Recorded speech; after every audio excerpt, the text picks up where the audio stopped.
What is up, everybody? Welcome back to episode 90 of Think Twice, the magic and pop culture show hosted by me, Justin Parnell, and my co-host, Ali. I'm blanking on a name for you, Aintrazi. Is this always gonna be a thing? Like, just gonna try to introduce me in a special way, and it's just gonna blank every single time? No, just on the good episodes. So okay, so every episode. All right, fine. It's every episode. Look, I'm just trying to make it engaging for our listeners. It's not about you; it's about them. Yeah, okay. You just happen to be. Look, if my name was second, you will sacrifice everything for Bob. Greatness at any cost. Yeah, greatness at any cost. Listeners at any cost. Okay. Yeah. All right. If my name came second in the intro, then I would do it to my own name, but it doesn't. Your name comes second. So it just naturally, it makes sense for you to have the specialized name. Why is that? Doesn't A come before J? Well, no, but that's why, because you're the star of the show, so they always introduce that. You know, when you're watching a movie, and they're best like, for last. and Best for last. Ali Aintrazi as that guy. Best for last. The brown guy. So yeah, I'm used to it. It's okay. Yeah. I'm used to being the brown guy that's in the back. We also have... Yeah, just talk over me. What? Oh, keep going. Well, you were going to go off on this diatribe where you're like talking about the brown... We don't need to talk about that. We know that you're the brown guy for the podcast. All right. But we also have a special guest, kind of. Does this count as a special guest? I mean, I don't know. Yes. He's more important than you are. Well, that's technically true. So we also are going to be joined by director Jonathan Choi, who is here in the flesh. He's been silent thus far, but he can peep up if he wants to. I guess I'm here in the flesh. There you are. Not in the flesh, in the sound waves. In the sound waves. Yeah. Yep. In the digital world. So the reason that we're going to have John on this episode, specifically, even though he likes to kind of stay behind the keyboard and do his little clickety clacky things, you know, making all the wheels spin. That's how computers work, right? There's wheels in them. That's exactly how they work. Cool. So John was at PAX East, and we're going to be covering PAX East, the Mythic Invitational, a lot of stuff for our first couple of segments. So we'll do the rest of our intro, then we'll come back to him and get his take when we get in those two segments. So, Ollie, what did you do over the last weekend? Nothing, except watch the Mythic Invitational and stream a lot. That's what I did. I did one of those things. Yeah, I watched a good amount of it. It's pretty cool. The view count was the best thing. Yeah. It's crazy though, seeing, for me, I guess we can get back into the next section. This is our whole first segment, so you saved you saved the bullets. Yeah, it was cool. Okay. Watching was cool. I watched a lot of things over the last week. So fortunately, I think this was smart on Wizards on accident, but they set it up so the Mythic Invitational ended right when the NCAA tournament was starting every day on Thursday, Friday, Saturday, and Sunday.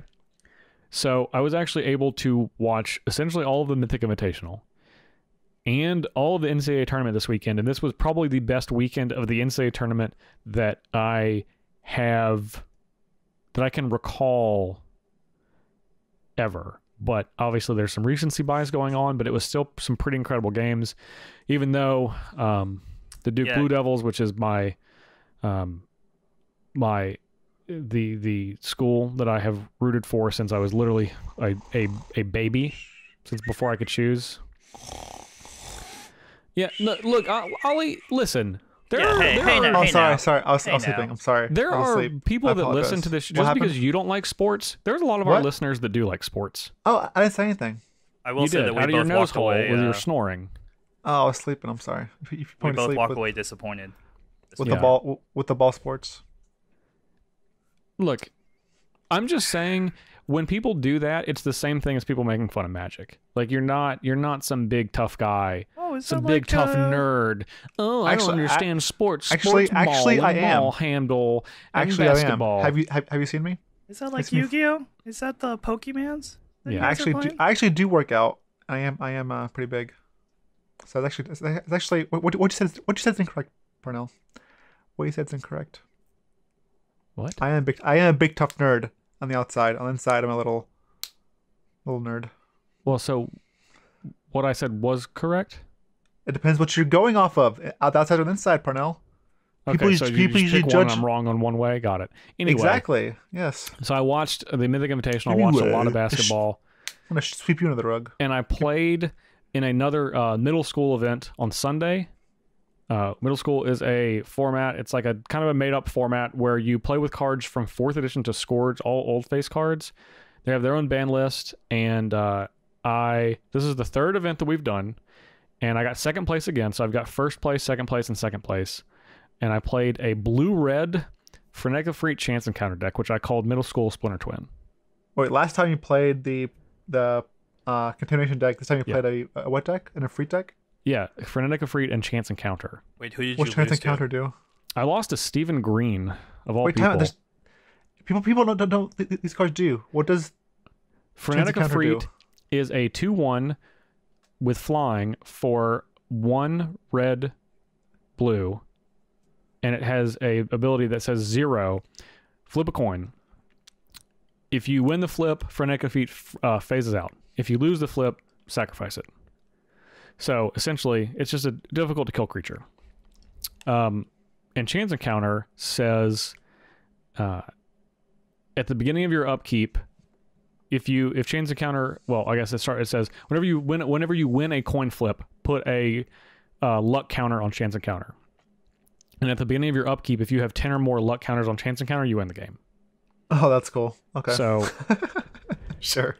So I play Frenetic of Freet, and then play Chance Encounter, and then I can stack it up a trillion times. Oh my god! Wow. Yeah. That's funny. That's awesome. So I did that. And, even if it dies, doesn't matter. Even if it dies in the first coin flip, doesn't matter because you put. Well, yeah, you just stack them. It's gonna die over 10 trillion times. You're also gonna win that many coin flips. Yeah, that's kind of cool. It was amazing. I lost. Did not lose many games. I did lose one match. I got 2nd place, even though I beat the person in 1st because we didn't do like a cut to the top 4 or anything. It was just a Swiss. I have a question. Yeah. Did you ever say like 1 million coin flips, and someone was like, "All right, start flipping"? Yes. And then I really? started, and they were like, "Okay, that's fine." Just kidding. Yeah, I imagine Stephen Green's mentioned that at least once. I didn't beat Steven. That's the thing. Steven beat me. He beat me 2-0. He was the only person. I only lost like 4 games on the day. But 2 of them were to Steven back to back. He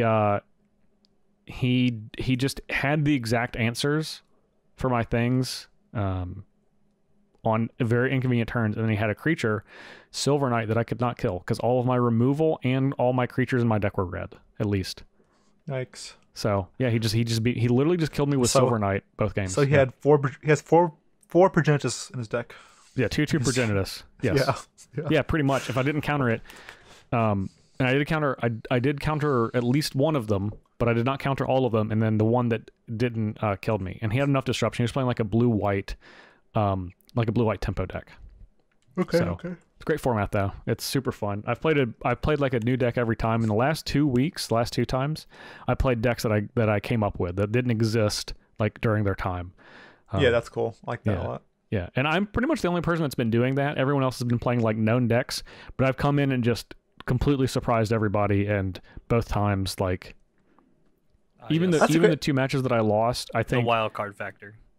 Yeah, I think exactly. So I'm basically the Ollie of this format. I was gonna say, doesn't it feel great?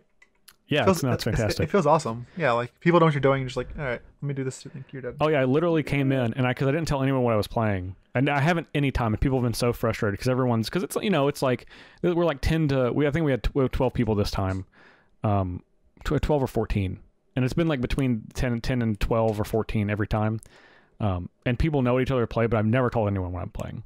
Nice, so I just come in and just playing this crazy deck that people just don't know how to interact with and just smashing people. Yeah, that's fantastic. That's why you should do it.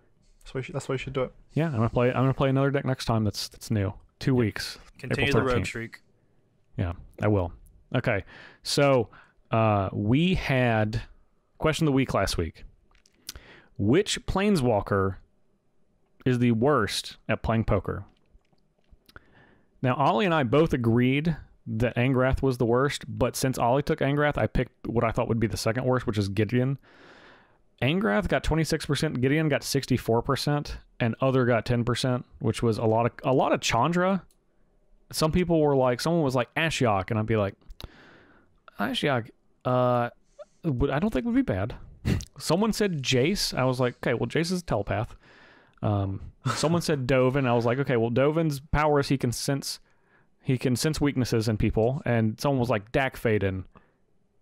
And I was like, that's the one that makes the least sense. Yeah, he's the Gambit of the universe. So like, and his power is if he touches things, he can learn the history of them. He literally can count the cards every single time he gets a hand. 100% of the time. Anyways, so Gideon took it. I felt like there was a lot of bias because it was like, because I posted the question and I picked Gideon, even though I really believe it's probably Angrath. So I don't know. Don't know how to feel about this. You won. Can take it. I guess it's not a good victory. Revel in riches. I don't feel great about it. A win's a win. I guess so. A win's a win. So Patreon, we have a lot of new supporters this week, and I want to give a special thank you to Mason C, David M, Sean M, and our newest Agent of Bolus Patreon supporter, Brandon Sperry. Thank you all very much. Nice. Welcome to the Thinktwice family. And if you want to be a part of the Thinktwice family, go to patreon.com/ThinktwiceMTG. And of course, on any audio platform you can go on, Thinktwice MTG, give us a like, a share, subscribe, a listen.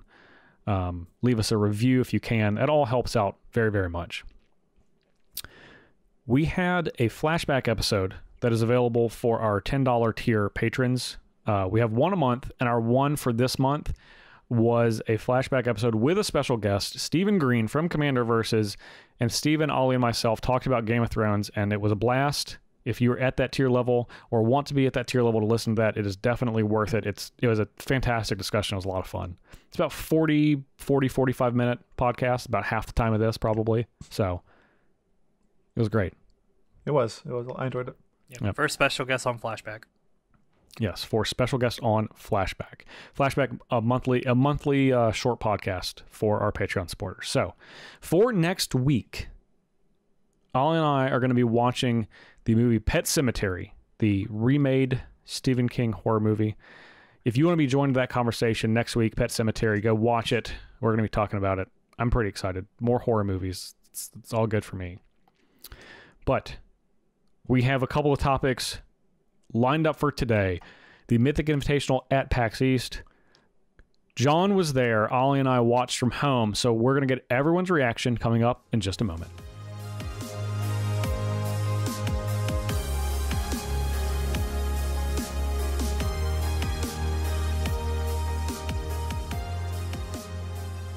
I say PAX. You say East. PAX. East. PAX. East. East. PAX. East. Woo! Wow. Like that? What was more the exciting? excitement is palpable. That rousing rendition of the PAX East chant or the actual PAX East. Luckily, we have one person that was here for both. Yeah. I would have to say that PAX East probably. Narrowly. Barely. But just narrowly. barely. But Come just on. barely. Yeah. Just barely. Yeah. All right. So at PAX East, there was the Mythic Invitational. This was an invite-only event. Wizards of the Coast invited 64 people, 30 people from the MPL, 34 people not of the MPL. This was a conglomeration of streamers and other Magic personalities. Some people were high-level players or maybe Hall of Famers that are not in the MPL.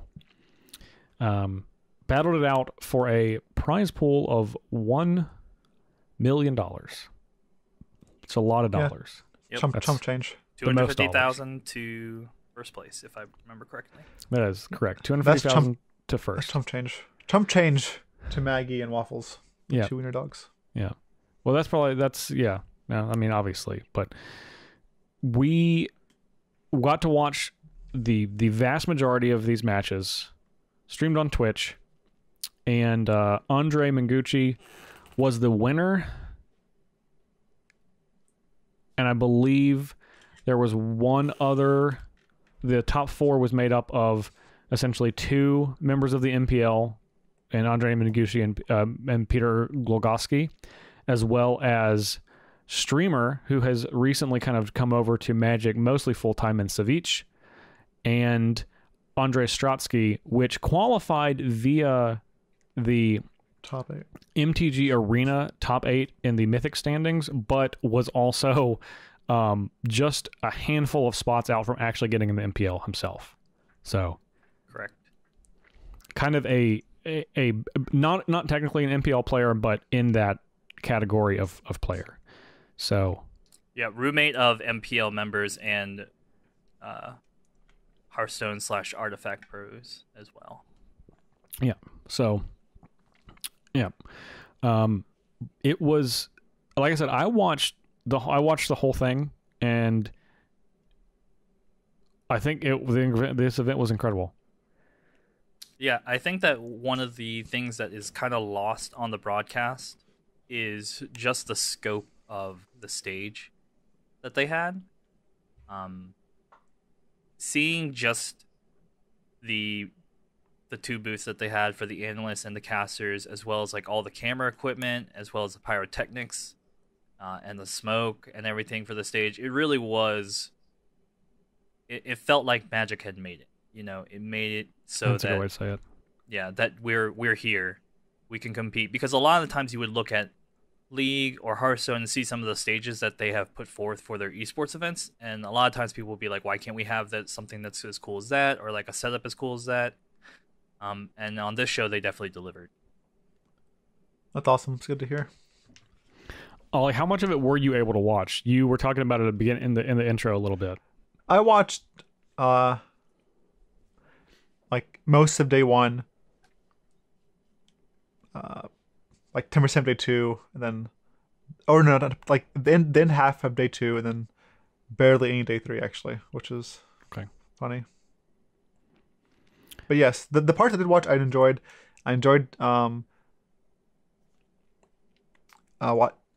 Watching sorry, what's his name? How did I say his name? Was it Peter? It's not Peter, it's the guy that plays Lantern. He top forward, MPL player. Peter Glogowski. It is Peter, okay. Yeah. Peter. Him. Peter. Yeah, Peter. Him emoting was hilarious. I loved watching that. Him just like emoting or wearing a funny hat. The beanie hat, yeah. Yeah, he's a funny guy. He's a funny guy. Yeah, that was great. I enjoyed the people that were not super game face, but were game face. But they also like Amazonian had a different thing. You know, like being a smack talker. Yeah. Then you had Asian Avenger doing his he was great. his weeb thing, his anime thing. Yeah. Which is like that. Those are things that stand out. Yeah. That make it like this is an entertaining event. Yes. Yeah. Yes. If everyone was like game face, it'd be like it'd still be an entertaining event, but not. It wouldn't be as cool to me.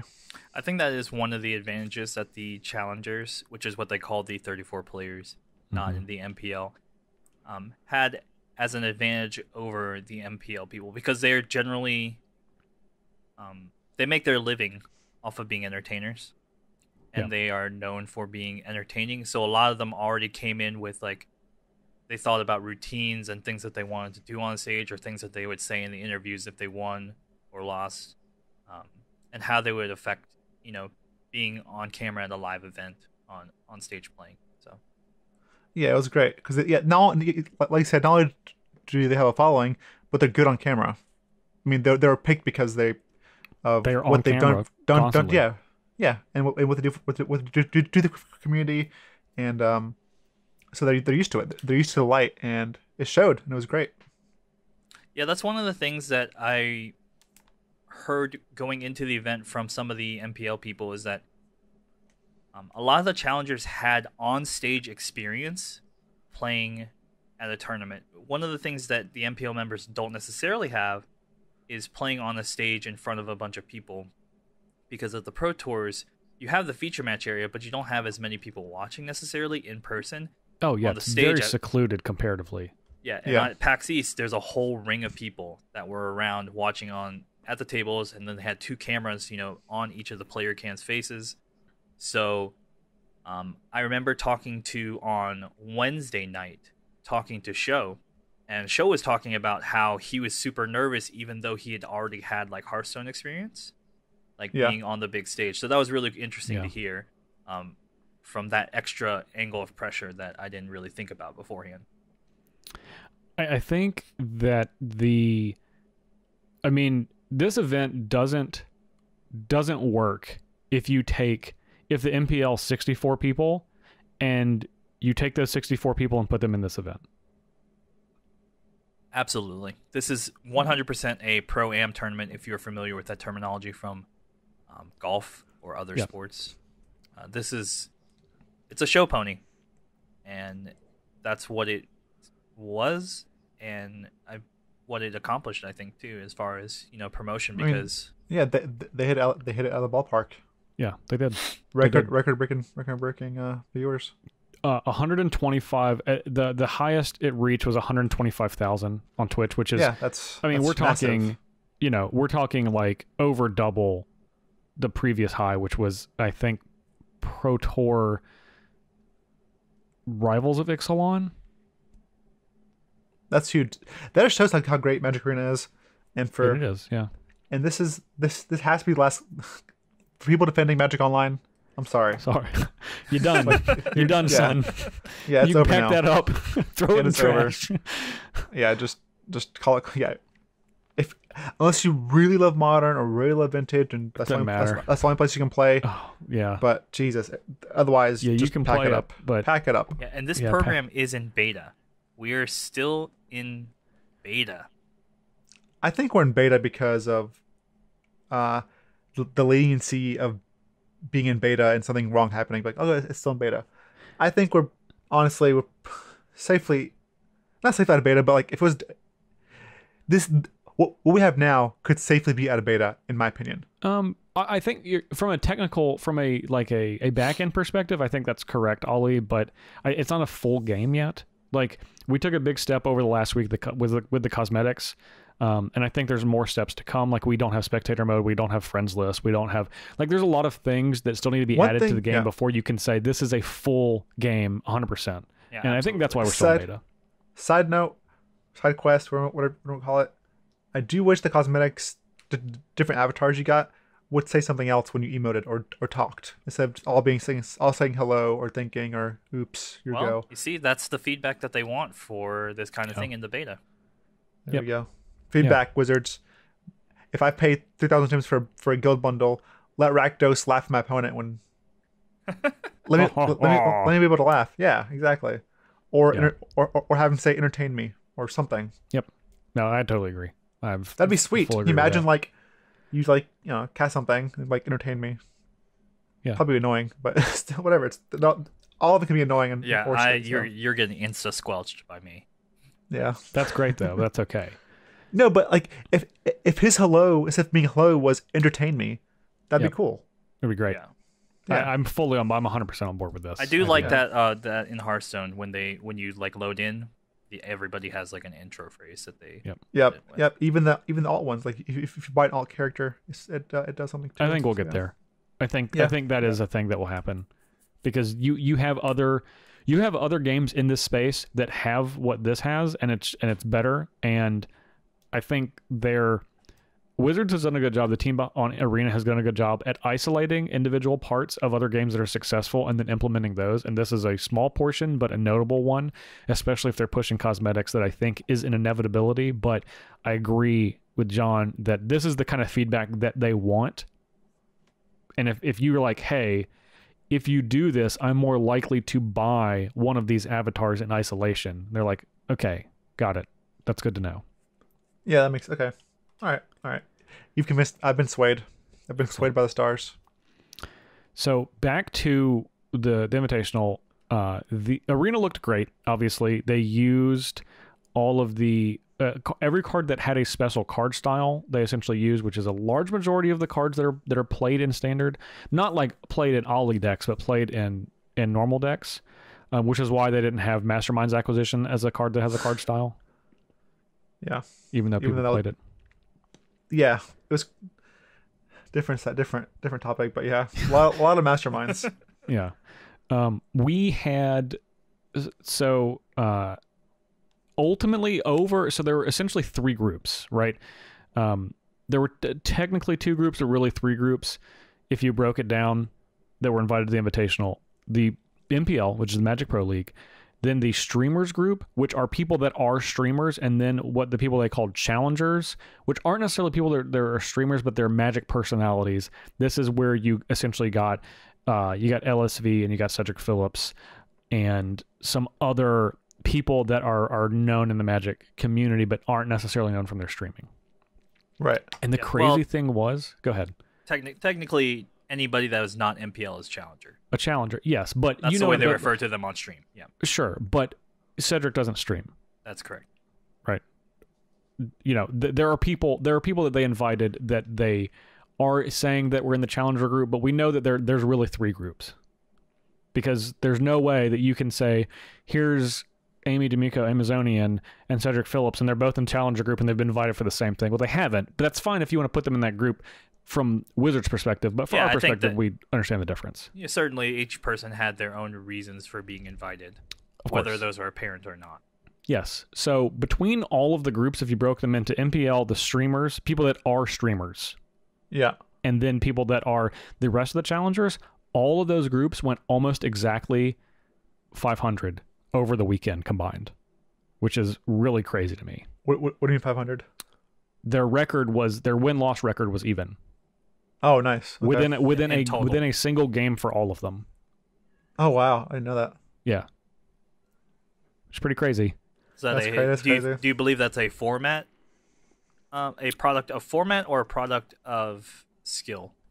Format for sure, but I do think that I think all of the people that were invited that were not MPL exceeded expectations for people. So it wasn't just format, and I think to say that it was exclusively format is to write those people off. Because you're still playing Magic at the end of the day, and if you look at the top 4 and the top 16, there's not many people that are there that you're like, these people didn't get there by merit of playing well. And I think all of those people did. Yeah.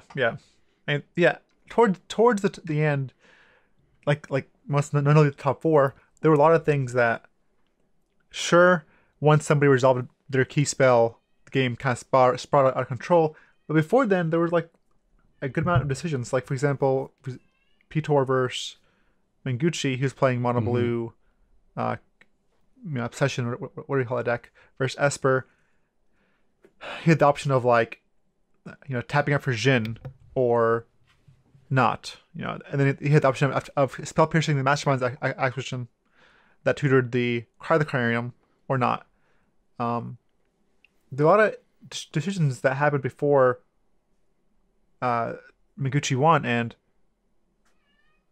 that showed that's where the skill actually came in. Like when both players have a decent hand or play Magic, I guess. Yeah, when they're both playing Magic, I think that's a good way to say it. Yeah, I think that a great example of this is in the top 4 match, and it's Savage versus Golgovsky, and it's mono red versus Esper, and he decides to bin the Kaya, where I think that Kaya would have been definitely the choice that everybody else was making, because I was sitting in the room with a bunch of the MPL members, and everybody was just like, why is he not taking the Kaya?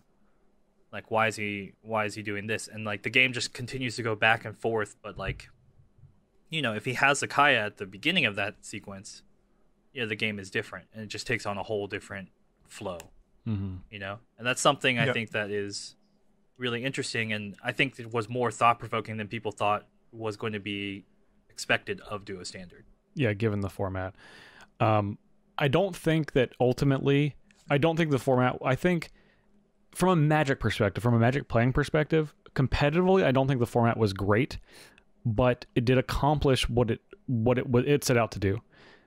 You want to put these other people, the people that you are legitimately attracting the new eyeballs with, which are the streamers and the other challengers, not necessarily the MPL people. When you're attracting their audiences, you want to put them in a position to be able to show who they are, both from a having them on camera, playing the decks they're known to play, the styles they're known for, familiar with, and putting them in position to be successful, that was definitely apparent, and it was successful in that. And I think that is a notable difference from if you just have a 2 out of 3 standard tournament. I think it probably does turn out differently. But again, like you guys were both saying, I mean, you're still playing Magic. Like, there's still decisions that you're making. Yeah, I mean, like, I understand people can think that easily, like more easily. If it's best of 3, the NPL players might have floated to the top more. But at the same time, these challengers, most of the challengers I would go out to say, are playing a lot more Magic than the NPL players. They actually showed those stats, and they are. So that's what I'm saying. Like that is actually huge, especially for this first standard. Like they're just playing standard. They're not playing modern. They're not playing legacy. They're not playing limited. It's just literally standard. So I actually don't fully agree that NPL players float to the top. I do think the challengers, just because they're not like haven't competed in the Pro Tour, they still grind a lot, and people watch them for a reason. Oh, if you're terrible, I agree with that. I'm not. That's what I was saying earlier. Like I think that Duo Standard helped, but I think anyone that is saying that is the reason that they were successful is wrong. I do think that. Yeah. Go ahead, John. I mean, so again, in the same conversation that I had with Show on earlier about like on stage presence and ability, he was basically saying that if this was best of 3, he would not stand a chance in this tournament.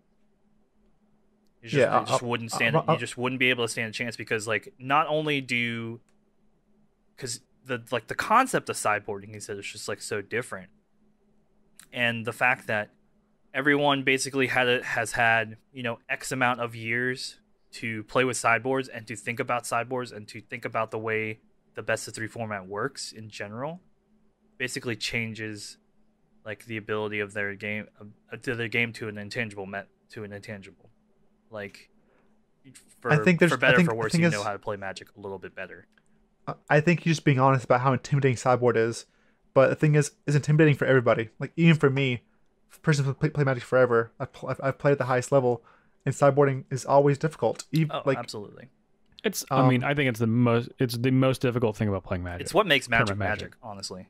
It's what makes games of Magic games of Magic. I don't necessarily agree with that, but I understand where you're coming from. I think Magic is Magic for different reasons, but that could be part of it. But all I'm saying is that I feel like Show just being honest about the sideboard, because it is intimidating. It is hard to build. It is hard to execute correctly. Like, even I will sideboard differently throughout a tournament against the same matchup because I learn as I go, or I learn that this card I thought would be good is actually not that good against them. Yeah, absolutely. So I still think that they would do well. I still think that they would. This is also for me to say that I'm not discrediting the amount of work that they would put in, or their skill, but I do think that it would be a way for people who have had lots of experience, aka the MPL, to leverage that skill over other competitors. I agree with that. Another thing that I don't think a lot of people thought about with Duo Standard, and this is something that I didn't think about until I was there, is that Duo Standard allows you to finish matches of Magic within a 8-hour time frame. So the hall opens at 10 a.m. and closes promptly at 6 p.m. Everybody's out. Everybody's got to be out of the door. Standard convention. Yeah, so they have to finish all their rounds of Magic. They start at 10, and then they have to be out by 6. That limitation was on them. So I think Duo Standard was definitely a factor in that, because you can't do that with regular Magic. No. You also can't do that with paper Magic. Yeah. Yeah. So, like, I think that is another factor that led to Duo Standard being the choice of the format here, because it still offered something exciting in Best of 1 while allowing them to work within the constraints of the tournament structure and time that they were given.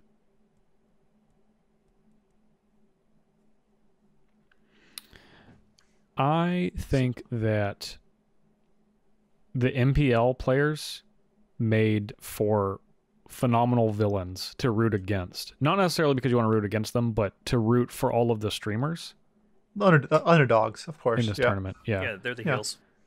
Yeah. And they were great. I think a lot of them embrace that, knowing that they are like, all right, this person, if you're in the MPL, you're supposed to win. You're supposed to win against every person that's not in the MPL. Exactly. Yeah. And expected to win. Most of them were pretty gracious in defeat when they lost.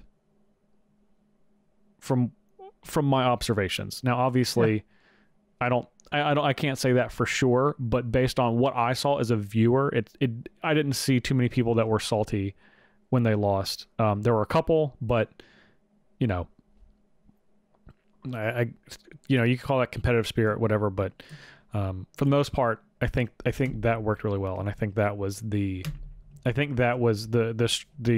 non-MPL versus MPL matchups were some of the most fun ones to watch. So yeah, hats off, and I think that they're going to run this format back.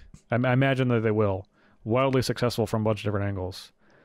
Absolutely. Yeah, it'd be crazy to not to or turn it back and change it drastically. So yeah, I agree with you. Yeah. So I have my own opinion on this, but do you guys think that this is kind of the if we're putting a flag down on a date, is this past weekend, is this the time that we can say Magic is a legitimate esport or not? Yeah, I think so. Yes. 100%. If you need to look back from a numbers perspective, you will see that this is where, when they made the announcement that there was going to be $1 million tournament, there was already interest. That was it. Yeah. Yeah. The peak, everybody's ears perked up a little bit, and it was like, "Ooh, Magic." Yeah. Well, how's it going? We saw that. Yeah. How's it going to look? And then we saw people getting picked up by Tempo Storm. Saw people get picked up by Liquid or whatever all the sponsors were, and that was huge. Like we saw a lot of that. Yeah. And that was stepping into esports territory. Yeah, and now that they know what you can expect if there's like 100,000 views and like it only gets bigger and it's going to be at conventions and they have a chance to invite all these different challengers, like, yeah, we're real. We're here. And we've just started. Started. Yeah, we're just getting started. Yeah, and we all know Magic. The thing is, like, we all know Magic's a great game. It's not like going to be a hot thing like Artifact for like a week and then completely just disappear. We all know Magic's been here since the beginning and it's always great. Yeah, we're in year 26. It just needed Arena. Yeah. It literally just needed Arena. Yeah. Yep, I agree. Yeah, Arena's great. This is for me. This was an event that I was kind of holding my breath, and I was hopeful because I love this game. All of us do. I mean, like, Ollie, but we've been playing collectively together for like 50 years. Yeah, just the three of us. So at least, yeah. Well, yeah. I was holding my breath to see if they would stick the landing because I did not know. I legitimately did not know because I feel like there's been spots in the past with the Pro Tour and other events. I mean, how long ago? Not that long ago did we have the Silver Showcase, which was like a similar thing to this, and it was a flopped, unmitigated failure, which I believe hurt Magic more than it helped it. And you now have something that is completely opposite, and they essentially did everything right. And even people that are slightly critical of it, like I'm a little critical of the Duo Standard format, but I understand it. I mean, that's really the only thing that I have to say that was not great. I think all of the casters were great. I think the new voices they got in for Magic, Alias was fantastic, especially paired with Paul Cheon. They were just a great pair. Dave Williams, obviously great, but especially great with Marshall. Brian Kibler, of course, Hall of Famer, knows his Magic, but paired with Day 9, Sean Plott, they're both great, and Sean was great as a host, and then Becca Scott as the on the floor interviewer, which she was the most dynamic. She clearly knew the least about Magic of everyone, but she also had the highest energy and something that we have not ever seen. Yeah, from that type of production standpoint. We haven't had that person really. And that combination, like everyone killed it across the board. They're all great. Yeah, my favorite was definitely Day 9. He knows how to put on a show. It was great listening to him commentate, or even like even his mannerisms, and like he'll say something and then like he'll like have this like little smile or something. It was just everything. It was just great. He was really good. I guess he's day 9 for a reason, but he was good. Yep. Awesome. Was this the most important weekend for Magic in history? Yes. Yes. Yeah, I say so too. And no small part to the thing that we're going to talk about next. So before we move on to that, do you guys have anything else to say about the Mythic Invitational at PAX East? No, I'm ready. I hope they do it again, and I anticipate that they will be looking towards this year to see if they can squeeze one in. But if not, we'll definitely see a return. Maybe not to PAX East, but definitely to some other big venue in the future. Word. All right, cool. Okay, so in that case, we're not done with talking about PAX East and the massive impact that Magic had on that event. On Sunday, prior to the final, the top 4 of the Mythic Invitational, there was the War of the Spark panel, and needless to say, we need to have an entire segment to talk about that. So we're going to take a quick break, and when we return, the War of the Spark trailer broken down in full.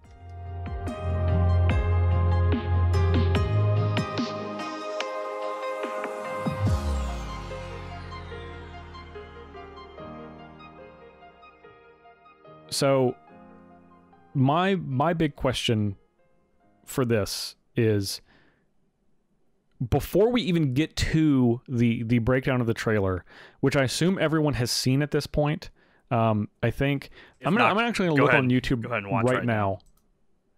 You're going to what? War of the Spark. I'm just going to see how many views it has. Okay. So at 7 hours is when I looked at it the first time, after it had been released, and it had 4.1 million views after 7 hours. Yeah, it's 6.4 now. 6.4 what? Million views. Okay, yeah. This is dwarfing every other Magic thing on YouTube ever by a lot. Ever. I mean, that was good. That was a good trailer. Like, dude, they killed it. The song they picked is obviously a touching song, causes nostalgia for a lot of Magic players, and the whole thing was just like perfect, absurd. Yeah, it was. Yeah, it was perfect. Yeah, I heard a lot of people complaining. Like, there were some people complaining about it, saying it was like cheesy or cookie cutter. But I disagree. Get out of here. Get out of here. Yeah. Get out. Yeah. Yeah. If you feel that way and you're listening to this podcast right now, you're gonna be in for a rough 20 minutes. Dude, I almost cried like 2 times, 2-3 times. I'm not even gonna lie. I did cry. If I didn't hold back, I didn't like bawl, but I definitely my eyes swelled up for sure. Oh yeah. If I didn't hold it back, I would have had like 1 or 2 tears, for sure. Like it was just really good. Like you felt everything, especially like if you know the lore. Yeah. You felt it. Even crazy. If I feel, and we obviously do, especially specifically since Ali and I have been, we've covered the majority of this story arc on this podcast, so we are familiar with the lore and everything behind the culmination of this story. But I feel like even if you didn't, I don't know how this doesn't have some sort of how this doesn't hit you in the feels at least a little bit. John, you were there. You watched it, I presume, in person. Yes, I did. I was on the floor. It was so.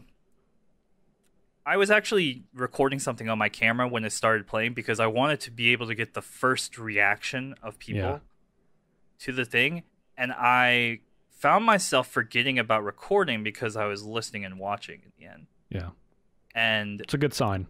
Yeah. So the big thing was. And later people confirmed this. A lot of people heard the first few bars of that Linkin Park song and immediately turned their head towards the area because the PAX Arena, and this is not showcased very well anywhere else, but PAX Arena was in between, towards the end of the expo hall, but in between the board game area and the edge of the video game area. So it was right in the middle where everyone could hear this music. So as soon as the first couple bars started playing, everybody's head kind of turned towards that area. You could see people were paying attention.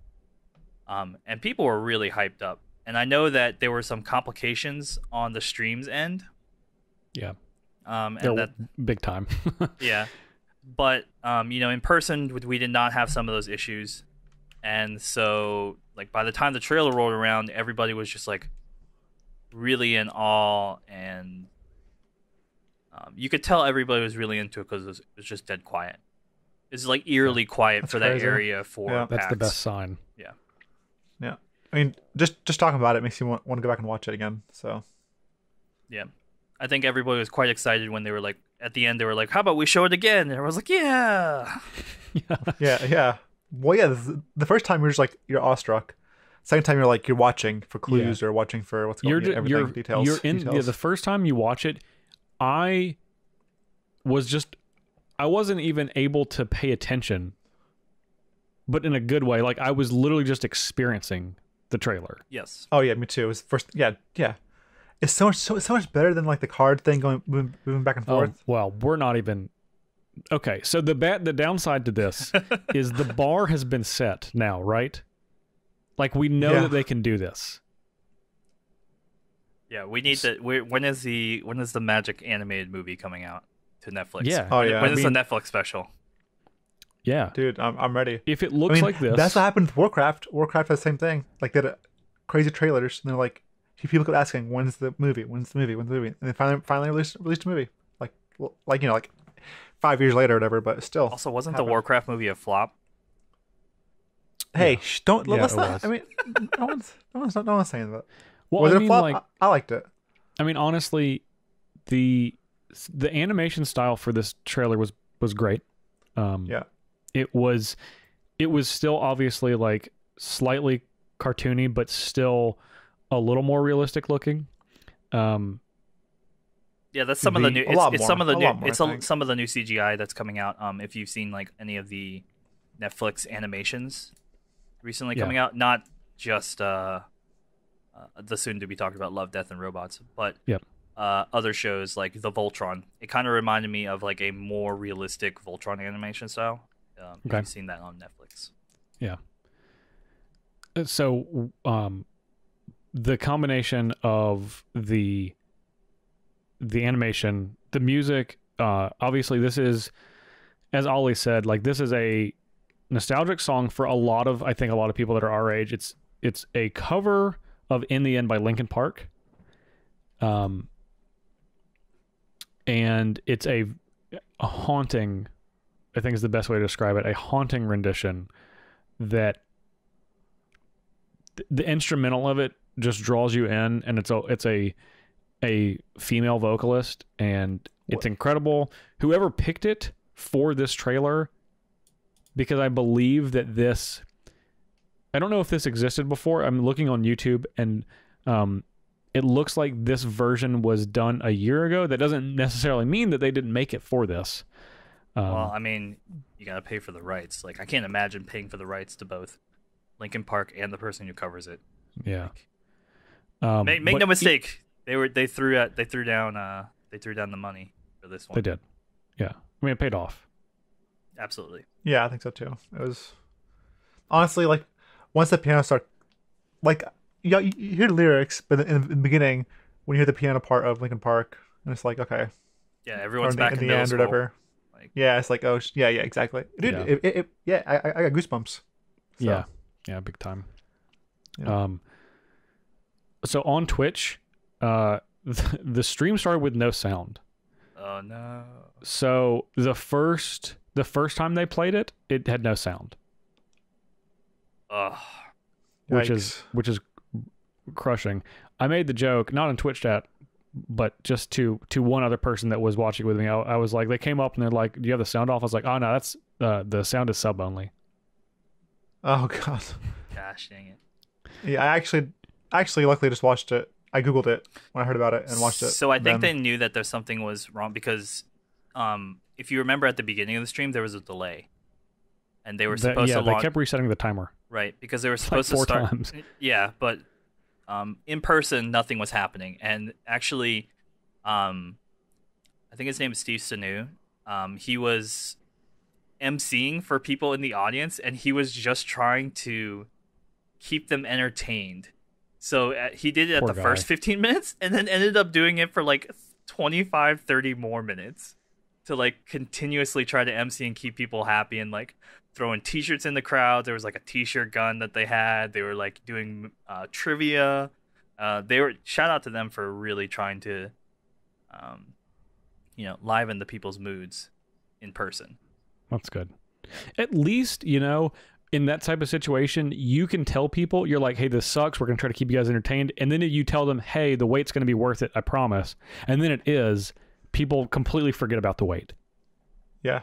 Although I did see a bunch of people like complaining. Like I saw a thread. They were like, this person was like, oh my gosh, the seating area in PAX was so small. It only sat 50 people. And it was, first off, it's not 50 people. There was like 300 seats there. Yeah, and, I saw the, and there were people standing the around camera on the outside.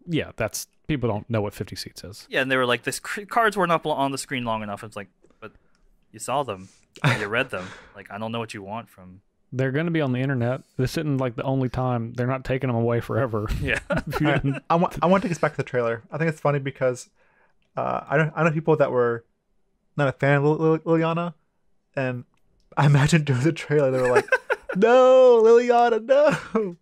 So I don't know. Like, it was just her, like how they portray her character. Yeah, let's break down. Let's go ahead and start to break down the trailer. Go ahead, Ali. I'll just say, like, her conviction with how she moves her wrists and uses her powers, and then her facial contortion when she sees what's transgressed. It just speaks volumes. And so it starts off with her burning, which is the end, right? Mm-hmm. And then we see and then basically like it goes in reverse. Yes. But you don't realize that until like it starts going forward. But once it did, I started like trying to pay attention to a little more details or what was going on, and then you see like, okay, so for Choi, when you saw her, what do you think made her turn on Bolus? I mean, it's definitely the sister and brother, right? We have to assume that they're a sister and brother. Someone was like, it's a mother and child. I was like, no. That's Liliana and Josu. That's what she's seeing. Like, yeah, and that's definitely the catalyst. Like, she's just like, to be fair, she didn't want to do it anyways, because we knew that at the end of the Dominaria story when she like walks through the portal, like she didn't want to. But still, dude, Dak's dying beside her. She's like, whatever, I'm embracing me, doing things for myself. Yeah, but I want to live Dak forever. I'm saying like, okay, well, she takes Gideon and she accepts it. Like, she doesn't blink an eye. She doesn't like cry. She doesn't care. She's just like, she's accepting who she is, not who she is, but like this side of herself, and she's like come to terms of what she has to do because of her situation. And then that thing happens and it like breaks her, and she's just like, what am I doing? Like, this is not who I am. This is not who I want to be. Like you said, sees herself in the brother sister, and then snaps. Yeah, it's one thing too. It's like Dak. She doesn't know Dak, I think. So like for her, it's just another planeswalker, and we'll get to Dak here in a second. I know Justin is probably itching to talk about that. It seems more than that, though. It seems that he does know her. I think so too, because he reaches out. He's like, "Hey," like he's trying to get her attention. Yeah, or someone he cares about. Okay, so very least. Here is, all right. One thing I think this is an important distinction. This trailer takes place, obviously, if we're talking about the War of the Sparks story in isolation from 0 to 100. Where on the scale does this trailer take place, do you think? Sorry, repeat the question. Where in the story does this trailer take place?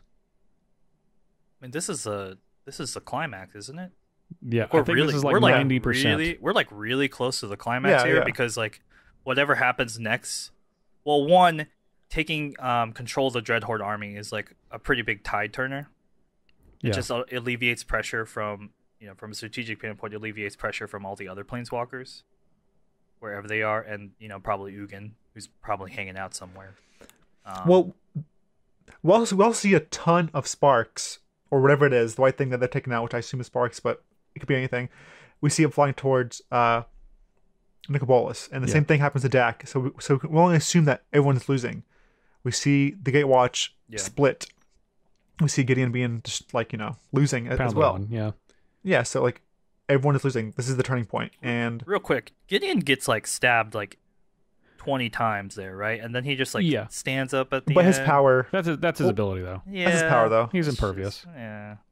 That's his deal. That's his deal. literally thing. Yeah. That's he his just thing. can't be hurt.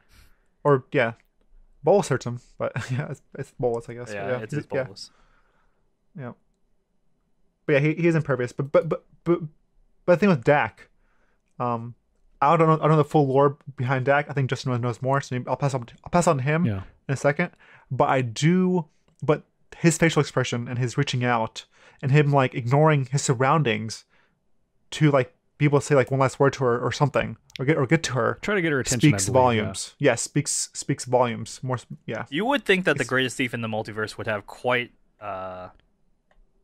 be quite cognizant of his back surroundings. Yeah. Well, so, and I think which lends to your theory even more that he was just so distracted by what was happening, trying to get to her or something. Yeah. So I think. So Justin, do you have any? Sorry, go ahead. I was going to ask you. Do you have any enlightenment? Yeah. So I mean, obviously, I just have ideas, but okay. So I believe that this conflict is essentially going to be. It's two-sided, for the most part, and this is Bolus versus the Gatewatch. I think in this scenario, Bolus's team on the ground is led by Liliana. So Liliana is essentially the leader of the opposition that is turning Ravnica into ruin. And the leader on the other side of the Gatewatch side is Gideon. Gideon believes he's the chosen one that has the Black Blade, that he's going to defeat Bolus with the Black Blade, as another Elder Dragon previously was defeated with this blade. So Gideon, we know, is maybe Liliana's only friend, and Gideon considers Liliana his friend. Yes. Their story arc in Dominaria, which I think the only thing that I could probably say positive about Dominaria is all of the scenes that Liliana and Gideon were in together, I think were great, and I think it really fleshed out their characters, regardless of everything else that happened in the Dominaria story. But those two together were fantastic, and they really built a reliance and a friendship despite being basically polar opposites. And they trusted each other and had each other's back constantly. So now Gideon's the only one, and I think at the end of the Dominaria story, we see that Gideon was the only one that believed Liliana when they're getting ready to leave Dominaria, when their plane's walking away, and when they meet up next, they're like, "Where's Liliana?" And everyone's like, "She's gone. She's, she's, who cares?" And Gideon's like, "No, this is not the person that she is.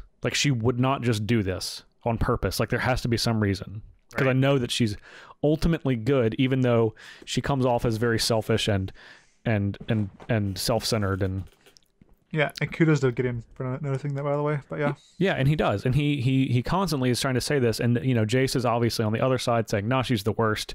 Forget her." And basically, Gideon's the only one that's holding up Liliana's character. Now, the reason this has to do with Dak is because when everyone is there in Ravnica, I believe that Gideon is going to be the one that is rallying the other planeswalkers. Dak is, of course, going to be on that team. So, I think Gideon or Ajani.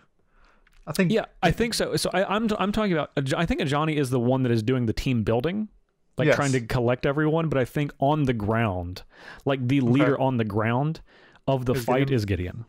Okay. Yeah. Either that or Gideon's in charge of the kill Bolus objective, where Ajani is protect Ravnica objective.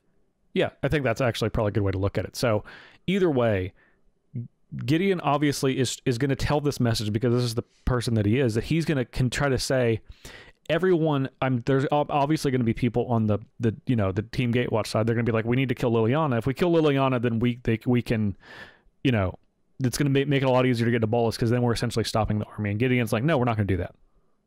Like, we're just straight up not going to do that. So I'm sure there's going to be some people that believe Gideon and some people that don't. From what I can see, Gideon most likely, because he sees Liliana coming, obviously. And he's standing there. He's not... We only see him for a fraction of a second before he's attacked by the Eternals. But you see Dak before that. I believe that Dak believes Gideon. That he's heard Gideon's argument for Liliana, that she's ultimately good, that this is not who she is, that she just needs to be talked to or something, you know. Yeah. Basically she's been... So you see Dak, who is Dak is very sneaky and very cunning, extremely cunning, basically. And you see him in a moment, which is weird because, yeah, he would be one of the last planeswalkers to get snuck up on and then stabbed. Right? Like, this is fully out of his character. But you see him, he sees Liliana, he's like, oh my gosh, I need to talk to Liliana right now. Like, this is the first chance I've actually seen her on the battlefield. Like, this is our opportunity to turn this around if I can get to Liliana. And he's consumed by that. And then he's obviously taken out by an Eternal. Yeah, or they had a relationship at some point because Liliana's thousands of years old. I don't think so. I don't think that's it. Okay. All right. I don't think there's going to be much of the romance angle for this story, rightfully so. It could be that Gideon is also whatever this snippet of the story is that Gideon's in charge of finding and taking care of Liliana. Yeah. And this Dak is part of that team to do so. And so, and obviously Gideon has ideas of how he wants to stop Liliana, but other people might have other ideas. Yeah. Well, let's move on from that. So we see the Eternals absorbing something from Dak, which looks like a spark. Yeah. And we have to assume it is. Yeah, it has to be a spark, right? And then sent to Bolas's ring thing behind him that he's absorbing all the sparks in. I'm assuming trying to get godhood. Are those sparks? Because it's weird because Yawgmoth tried forever to extract a spark from Planeswalker, tried like for years and years and years, never ever could. And these Eternals are literally taking it through them and through their body, giving it to... I do find it weird that an Eternal can do that. I agree. And people have tried it before, and Yawgmoth is an excellent example. Unless maybe they're just like burying that story and just ignoring it. He tried everything. He literally tried everything that he knew of, and nothing worked. Nothing came close. So I wonder if it's so based on what I understand from the Amonkhet story, the Lazotep itself is actually what's doing that. It's not necessarily the being, but once something is essentially coated in Lazotep, which is the material from Amonkhet, the bluish material, the bluish material, that eternalizes something, it actually is able to kind of take over the soul of whatever being it's being coated in. So I think it has something to do with that because you got to remember, all of these Eternals were dead. They were just dead. But then when they're dipped in the Lazotep and coated in that, the Lazotep is actually what allows them to kind of regain that. But they're not them. It's not just they're not just reborn, but they're controlled by whoever's controlling the Lazotep. So right, is that true? Or I thought they were controlled by Liliana because she's able to control the undead. I mean, I feel like that's going to be explained more specifically in this story, but the Lazotep is something because even prior to Liliana, obviously the Eternals were on Amonkhet before Liliana was leading them, right? Yes. So we know that part is at least correct in some way, but we don't know the specifics yet. I don't think that's been revealed. Right. You're right. Yeah. But all I'm saying is I don't think it's who controls Lazotep controls the Eternals. I don't think it's that cut and dry, but I agree with you. We'll find out in time. But the whole point of this is just talking about it. Yeah. I mean, obviously, Bolas need Liliana to control them. Yeah, I was gonna say it affords some control. Yeah. So I don't think Bolas can fully control them. And also, I think I'm not. It's called War of the Spark, not Sparks, just one spark, and that's. I mean, that has to mean something, you know. I think. I mean, maybe Ollie, what you said a few weeks ago was maybe Bolus is trying to steal all the sparks and combine them into one big spark. Yes. I mean, that maybe that's the spell that he's casting, and all of the sparks are flying into that big black hole behind him when he's perched on the top of that archway. And it might be called War of the Spark because I mean, this is going off the deep end. Maybe it's like Bolus for somebody else fighting for that one spark. Wait. Let me get this straight. You're saying that the War of the Spark is the storyline to the Transformers movie, where Megatron and Optimus are fighting over the Allspark. No, I'm going into more of the Wanderer thing. But anyways, the Wanderer not having a plantar type. We'll get to that. Mysterious. I think we'll get to that later. Yeah. But so back to the trailer. On Liliana, when the time is reversed and she's going through and she's noticing the brother and sister, that her destruction has caused essentially their death as they're covered in ruin. Mm-hmm. Right after that moment, you see Liliana look at her hand and then turn it slightly facing outward, which is, in that moment, it's exactly the pose of when she took the oath of the Gatewatch. Right. You can see the like runes like on her hand too, I think. Yep. So she looks at that and she sees Gideon, and I think at that moment she realizes, she's like, this is bigger than me. Because everything about Liliana, her biggest thing is self-preservation. 100% of the time. Mm-hmm. And in that moment, she realizes, like, these are my actions. Like, I can control my fate, ultimately. And even though this is not going to be great for me, this is the right thing to do. And she sees Gideon, her only friend, the only person that legitimately cares about her. Because we know that everyone else either doesn't trust her or thinks that she's shady or any number of these things. Even though we know deep down Liliana's a good person, but she's flawed.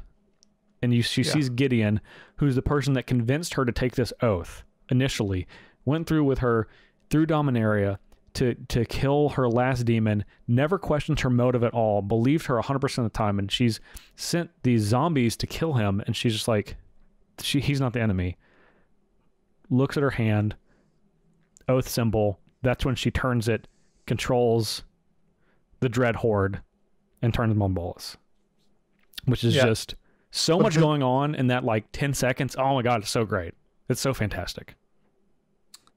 So do we think that the thing that causes a snap is the brother dying, or the brother and sister dying, not Gideon. Yeah. I don't think. Yeah, I'm saying. Well, that's why I said that started it. But then she's seeing, like, she's realizing, because she'd already turned them on Gideon. But then she's realizing, she's like, why? She's like, this is not the person that I should be fighting. This is the person that cares. Right. Yeah, I saw it as like, I'm not sure if Gideon was involved, maybe a little bit, but I feel like just seeing what broke her to begin with, breaking her again, caused her to snap and turn on Bolus. But regardless of that, I think it's so sweet. Like, we see her turn the Eternals onto Bolus, and then it goes back to Liliana. You see her burning up. Then it goes back to Bolus, and you see the freaking zombies climbing the walls, like the vertical wall up to Bolus. Yeah, World War Z like style. on like on hands and feet, like on all fours, and that's just like, that's epic. Yeah. So one last question, I guess. Then, does Liliana survive this? Yes. Only because of her card is why I say yes, because of the card called Liliana's Triumph. So you can't triumph if you're dead. I mean, you can. That's not necessarily true. You could definitely triumph. Well, that's why I don't think she's dead, or she will die. Justin? I think she lived, because I'll be furious if she doesn't. I mean, I think that is just honestly like I don't need to use reasoning this time. This is my favorite character, and I don't want her taken away from me. So I have to believe that she lives somehow. I think either the Raven Man or the Veil will keep her, something or someone will make her not die. Sure, sounds good. Whatever it takes. Yeah. I guess I'm just be honest. Like that's how I feel. Like it doesn't matter. I don't care how it happens. I don't care what other characters need to be sacrificed along the way. I just want Liliana. She could disappear for like 2 years or whatever, and then come back, and you'd be like, I was right all along. I mean, I don't want that. I want her just to stay continually. But I get it. As long as she's not gone forever. Yeah. I don't have like. She's my number one favorite character, but like, well, there's also a thing like the War Spark, the preview card in the back of you get in PAX. You see Liliana and getting him back to back, and Liliana has like we mentioned earlier something white in her hands, like white spell. So right now they're not fighting side by side. At some point they have to, so I assume she does not die at this moment, or if at all. Mm-hmm. John, did you see anyone crying? Did you actually see anyone crying there with your own eyes? I did not see anybody cry, but I definitely heard of people crying. Okay. I mean, I cried. I wouldn't I wasn't like ugly crying, but I was, my eyes teared up for sure. Yeah. Yeah, that's pretty crazy. She better not die. I'll be so mad. I don't care if it's this grand sacrifice where she sacrifices herself for the betterment. No, just let Liliana live. I'm curious how it ends. I honestly don't think it's as simple as Bolos dying and that's it. Oh no way. I think that there's gonna be a twist.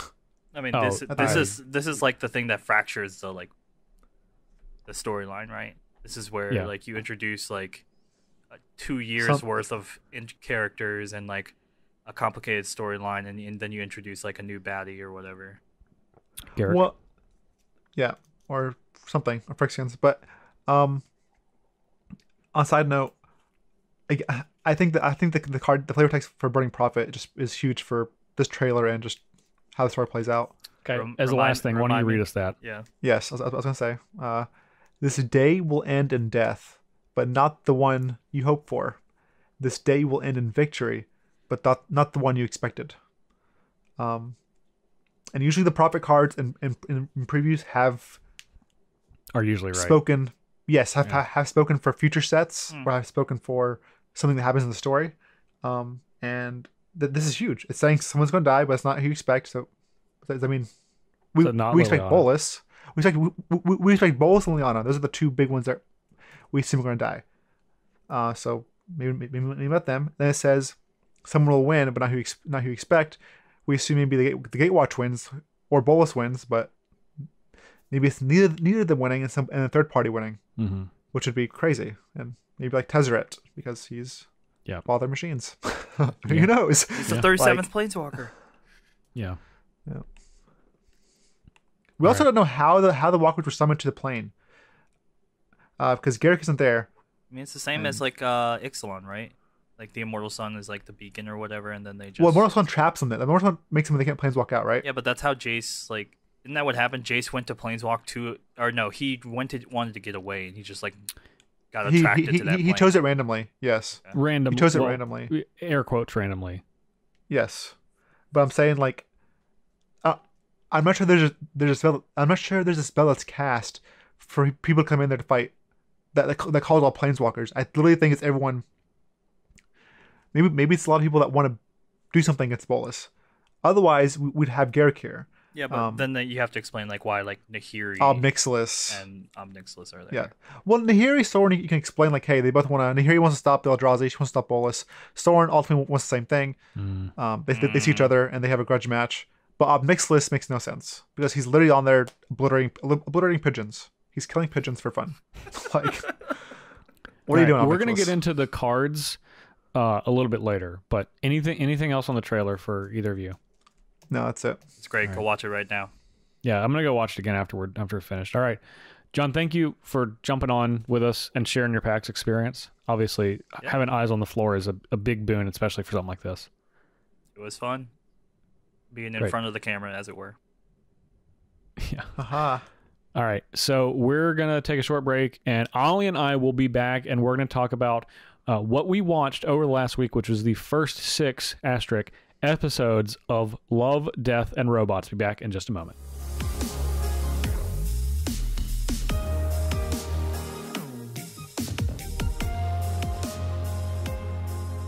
So we were alerted to something over the last couple of days. Beep boop. Yeah. Love, Death, and Robots is an anthology series on Netflix with 18 episodes. And we asked everyone to watch the first 6 episodes last week. And then we learned that the episode order per person is random. So if you watch the first 6 episodes of Love, Death, and Robots, you may have not watched the first 6 episodes that we watched. There's a chance of that. So here's what we're going to do. This segment's going to be full spoilers. Spoiler warning, you're in the spoiler zone. This is all spoilers. Wait, not yet. We're going to tell you the first 6 we watched. There's no spoilers yet. Hold on a second. Okay, you're right. We're going to tell you the first 6 we watched. You're right.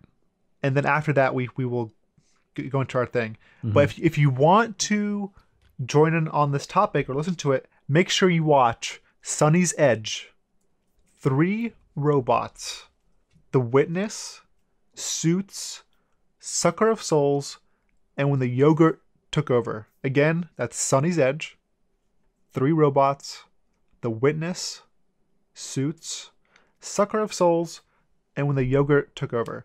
Those are 6 we'll be covering today.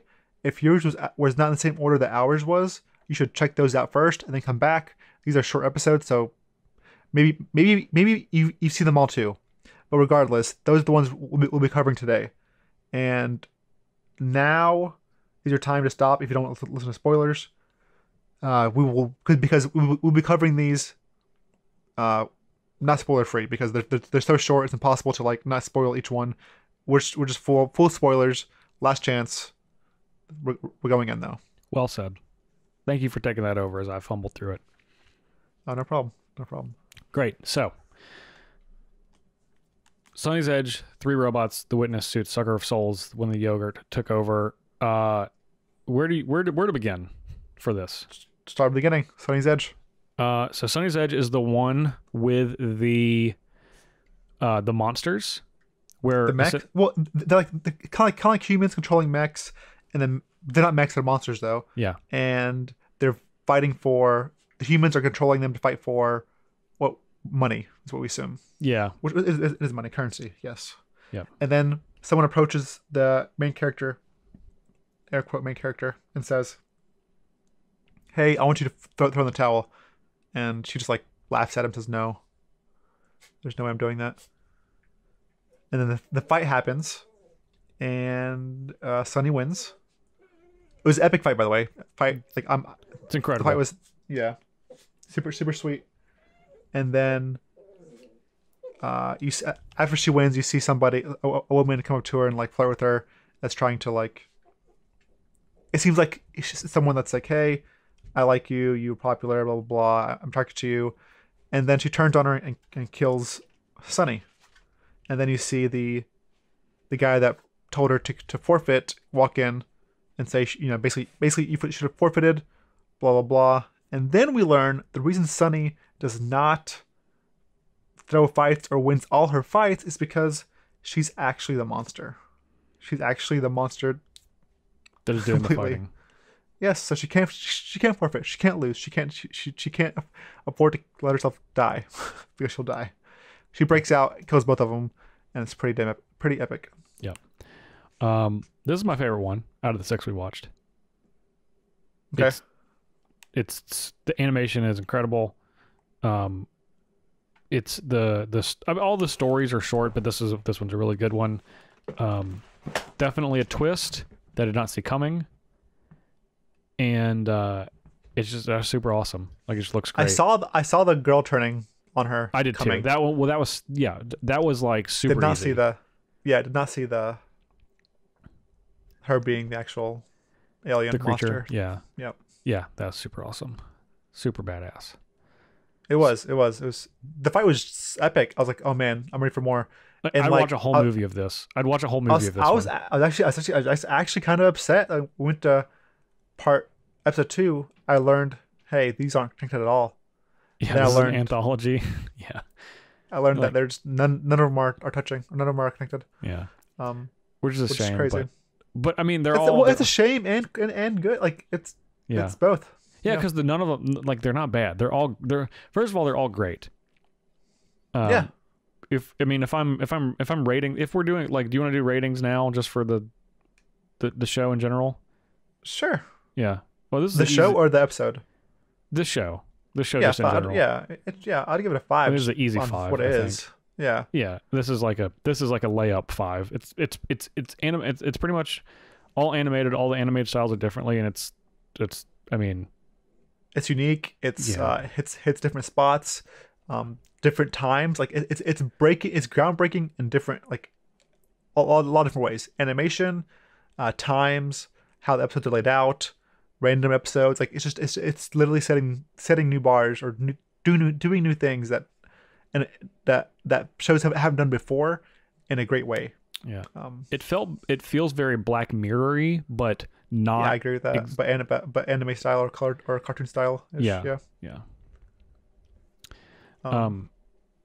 Okay, so next up is 3 robots. So this is a more humorous one, where there are 3 robots. Sometime in the probably not super distant future, but sometime in the future, are roaming around what looks to be a post-apocalyptic world where humans are dead, their skeletons are everywhere, and these 3 robots are kind of exploring human life and what happened to people, how they lived, and all of that stuff. They ultimately go in and they go into a house and they're looking over stuff, and then we see the first living thing that we've seen, which is a cat. Yeah. And they don't know what to do with the cat. They think that it's a bomb, and that if you stop rubbing it, that it'll explode. Yeah. Which is pretty funny. And then they go, and the cat stays with them. And then at the end, we realize that the humans became extinct because they figured out how to give cats opposable thumbs. Yes. And the cats took over and killed everyone. Yep. That's hilarious. It was hilarious. Yeah. Yeah. But they get the whole episode was funny. That one was definitely robots. Sunny's Edge was definitely about death. It was just humorous. The robot interaction was funny, and then learning what happened was also funny. So yep. I like that one. It was a fun episode. I like that one. I like that one too. All right. Next up is The Witness. Ollie, do you want to do this one? Yeah. So it's basically I witness Justin commit a murder. Justin and I are not friends in this dimension, and Justin starts running after me, and I start running away from Justin because I saw him kill somebody. I'm running away,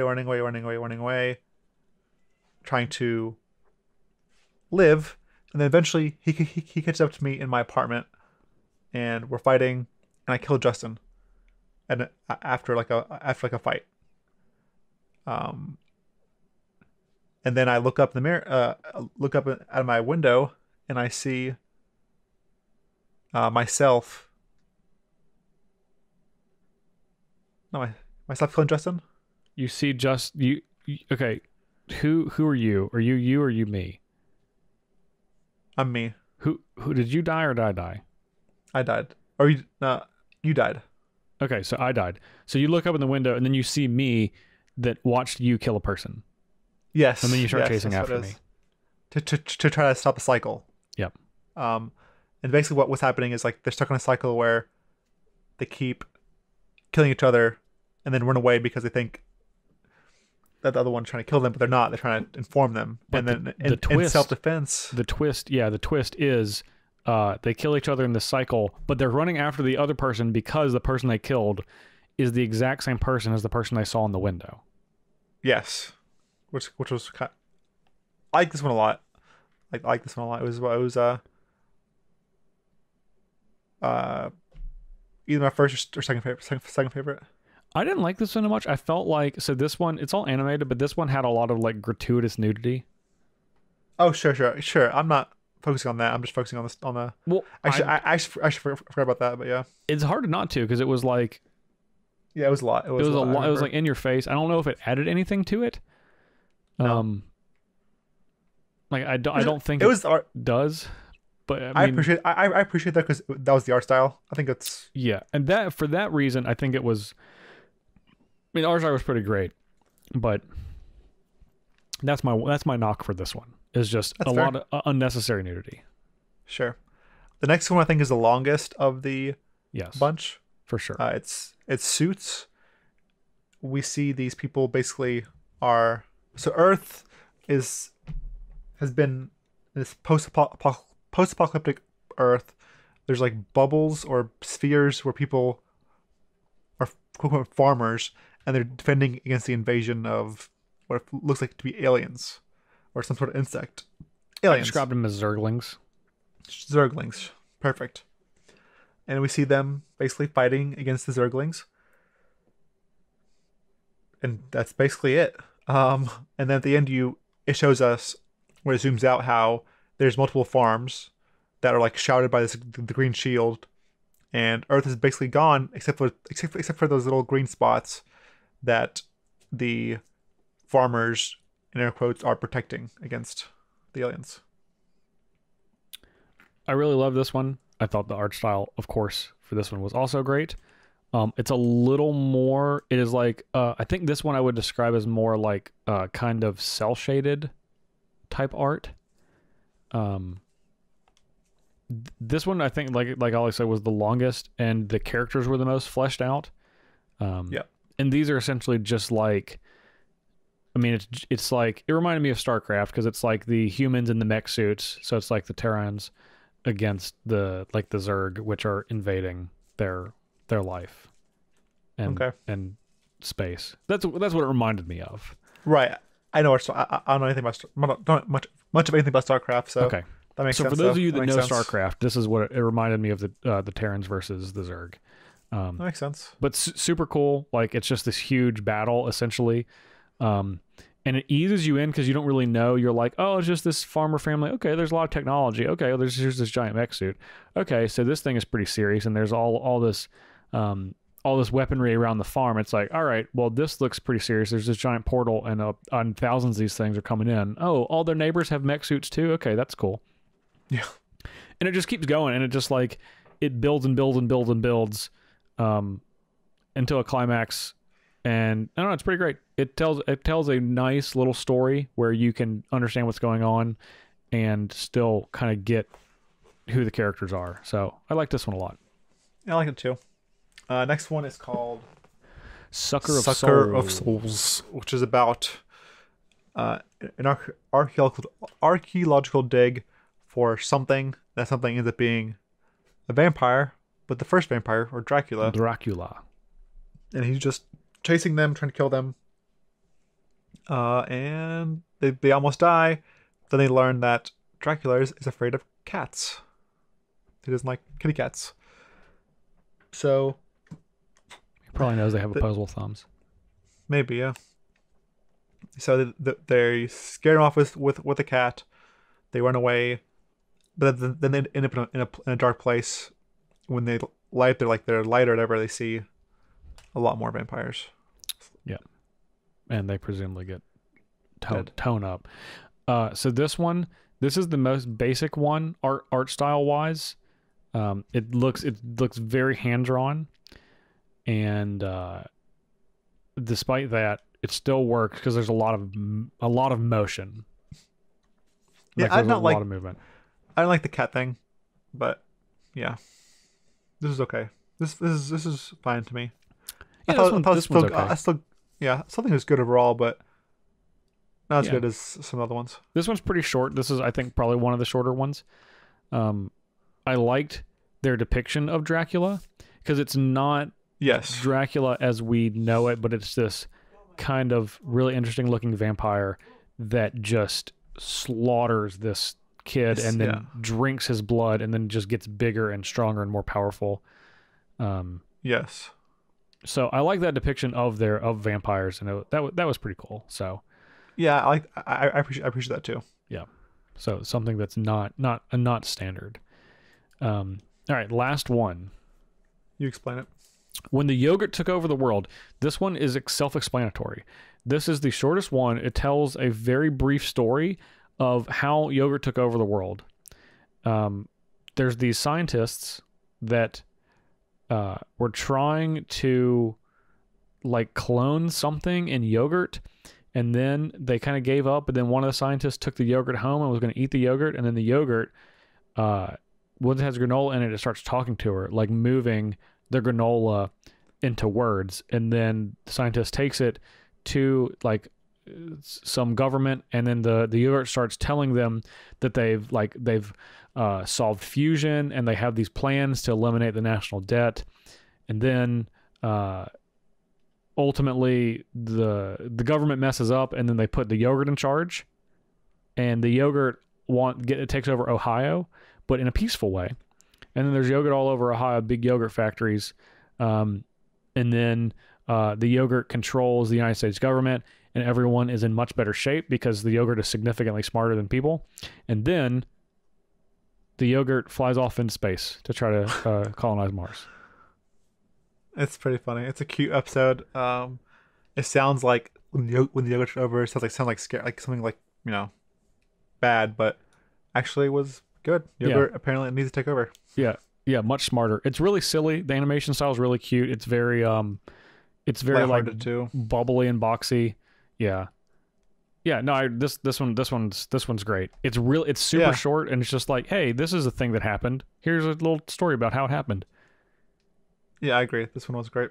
Yeah, I liked it too, even though it was like I think like 5 to 6 minutes. It was still great. Yeah. This show's fantastic, man. I'm gonna tomorrow watch the rest of these. Yeah, it's so easy. It's so easy to. I usually binge. I watched them all, I think, in 3 days. 3 hours? No, 3 days. 3 days. Over 3 days, I watched all of them. Yeah. Okay. Yeah. I started when I was visiting my sister. Okay. We watched it the first or I watched it with my brother Saeed. We watched the first 8 episodes or maybe 6 episodes. And you're like, oh my gosh. Yeah. Then we went to sleep. Then I watched the rest at home. Honestly, I'm not gonna lie.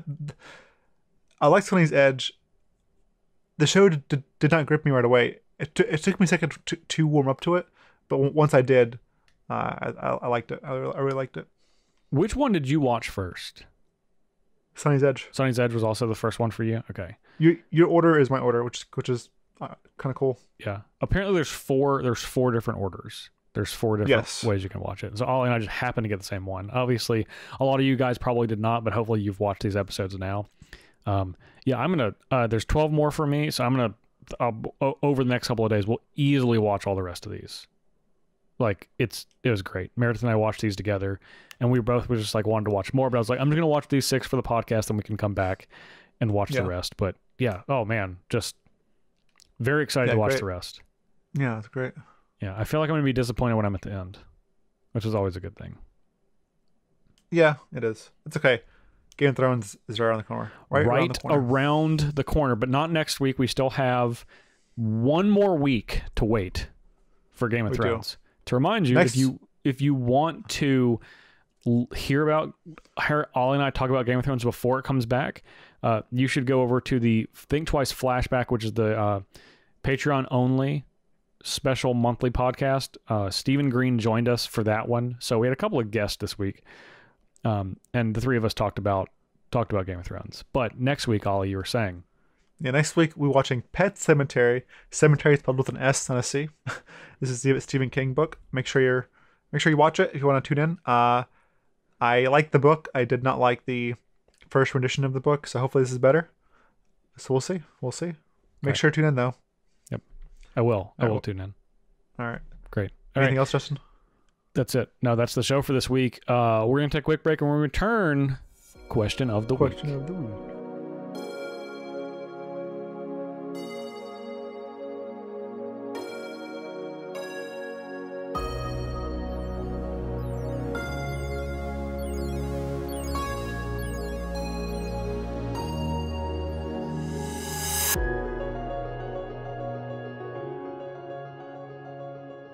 So, Justin, we are in Question of the Week. Question of the week. And the question of the week this time is, which planeswalker would you hire as your lawyer? Okay. Do I get to go first or you get to go first? You go first time. Ugin. Oh. Easy Ugin. Easy Ugin for this one. You know why? I know why, yeah. Because Ugin's real smart, real old, nice and experienced, moral gray area, okay? That's critical. And I'm not saying that I'm going to need a moral gray area lawyer, but in the event that I do, Ugin's my man because I know he's going to be able to twist stuff and not look like the bad guy and not make me look like the bad guy by an extension of that, okay? Maybe I move some hedrons in a way that I shouldn't have. Well, Ugin is going to explain that away. And he's like, let me tell you why this is the case, okay? You don't understand your actions, and my client fully understands what was going on. And then Ugin's just going to turn it around and deflect from himself and then ergo me. So Ugin, perfect, as the consummate not good guy or not bad guy, would easily make the best lawyer. So he's my pick. I like that pick. That's actually a really good pick. Yep. Mine is Jace. Jace is an excellent telepath, obviously. He can tell how the jury's feeling, or thinking, not feeling, thinking, and he can see what the judge is thinking, and basically what answers would be the best for the situation, for the questions. And being in a trial is all about questions and answers. I think Jace could easily read the room and give the appropriate answers to the questions, and also ask the right questions to sway everybody to his side. And worst case scenario, he could just control them and make them vote the way he wants to vote. That's fair. Okay, I do have a question about Jace, because I think that's a good one. Does everyone in the courtroom, judge, jury, defendants, plaintiffs, does everyone know that Jace is a telepath? Oh, I mean, if that's the case, then he's just like... I was assuming no. Okay, no, it's a fair question. I don't know. I mean, that still might be an answer if they do know that. I mean, if they do, I mean, Ugin is good either way. Yeah, I know. That's why I picked Ugin. That's why I thought it was a good one. Yeah, it is definitely a good one. Yeah. Okay. Just curious. Yeah, good question. Okay, so Ollie, where can people find you? You can find me at twitch.tv/Ali Aintrazi, twitter.com/Ali Aintrazi. Articles / videos go up on Cool Stuff Inc. YouTube channel and coolstuffinc.com. And you can find my stream highlights at youtube.com/thinktwicemtg. As well as my stream highlights from twitch.tv/jparnell, 8 p.m. every Tuesday, which is also an Ollie stream. So if you want to catch both of us, go to multitwitch.tv/Ali Aintrazi/jparnell. You can see both of us at the same time. You can also find the rest of my content on StarCityGames.com and YouTube. I'm the host of the Commander Versus series, and of course you can find me on Twitter at jparnell1. Now, if you want to contact the show, you can go to Twitter and search at ThinkTwiceMTG to follow us there, or you can send us an email, thinktwicemtg@gmail.com. Of course, you can find the show on a number of audio platforms: SoundCloud, iTunes, Stitcher, Google Play Music, Spotify, Podbean. Leave us a review, leave us a like or a comment. All of that stuff helps us, and of course, share the show in any way that you can. Always spreads the good word of Think Twice.